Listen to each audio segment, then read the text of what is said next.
Today's video is powered by lynda.com. Hey guys, Jonathan here with TLD. Hope you guys are doing well, and today I want to talk about something that I've been getting asked on the regular, and that is, you know what, I'm not really feeling the iPhone 5S. It doesn't really appeal to me. The Galaxy S5 looks mighty attractive though, but is it enough, or should I wait and hold off until the iPhone 6 comes out? Now before we get any further into this video, I want to clearly state that at this point in time, there is no definitive answer to that question simply because the iPhone 6 does not exist yet. But I have spent quite a bit of time with the Galaxy S5, so I know that phone very well, and there's been a lot of leaks and information pointing towards the iPhone 6 that allow us to make some educated guesses on what to expect later this fall. So with all that said, at the very least, my hope for this video is that I can help one of you guys come to the conclusion that, you know what, the iPhone 6 does sound pretty appealing. At the very least, I'm gonna wait till it comes out and then decide from there. Or, none of that really sounds appealing to me. The Galaxy S5 still sounds more attractive than what the iPhone 6 could potentially offer, so I don't need to wait, and I'm gonna jump on the Galaxy S5 now.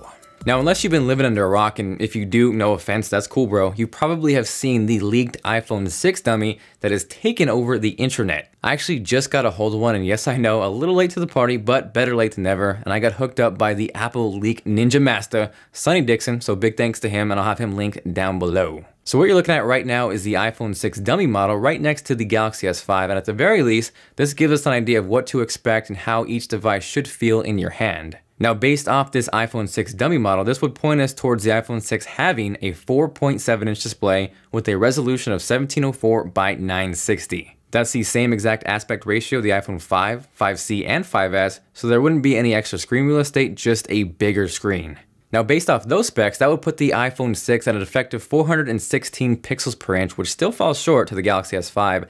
That has an effective 432 pixels per inch with a 5.1-inch screen at 1080p. Now, real quickly, just because I want to point that out, and we've all heard it from Apple, that they believe that the 4-inch smartphone screen size is the ideal one for one-handed use. But Tim, if that's the case, why would you release a larger 4.7 iPhone? Well, Jonathan, because of Apple's revolutionary engineering and because the iPhone 6 is so much thinner, you can now magically use it with one hand. Really? So how about a thumbs up for the worst Tim Cook impression on the planet, but you know I speak the truth. Now, as far as the guts and internals of the iPhone 6, we can more than likely expect a leaner, meaner A8 processor.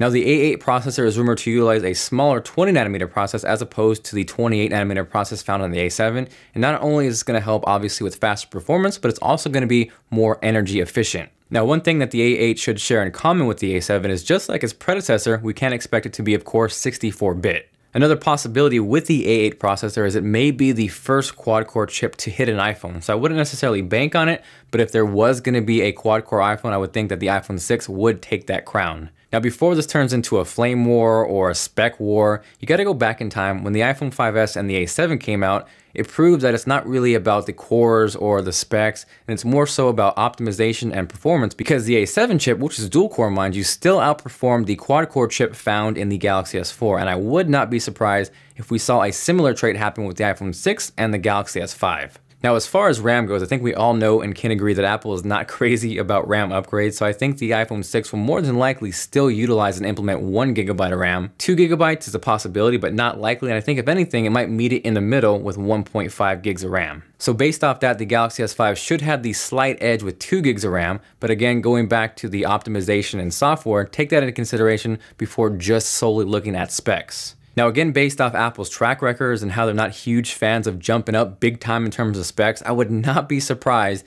if we saw the iPhone 6 rock an 8-megapixel camera. Now I know some people might be freaking out and say, but wait, the Galaxy S5, it has a 16-megapixel camera. That's gotta be infinitely better. And before I continue, let me point out that the Galaxy S5 has a badass camera. I really, really love that. But what we saw in terms of the iPhone 5 to the 5S in terms of low light performance, software enhancements, it was actually a considerable upgrade even though the megapixels remain the same. Now, if we were being optimistic for a second and we were really setting our sights high for the iPhone 6, I think it would max out at 12 megapixels and nothing higher. Again, based off those specs, in terms of megapixels, the iPhone 6 will fall short to the Galaxy S5. But regardless, I think both will be awesome camera options in terms of a smartphone because of my experience with the Galaxy S5, and I think it's awesome, and based off Apple's track record and the camera found in the iPhone 5S. Now, another question I've been getting quite a bit is if I think the iPhone 6 will offer UHD or 4K video recording like the Galaxy S5 does, and the short answer is no.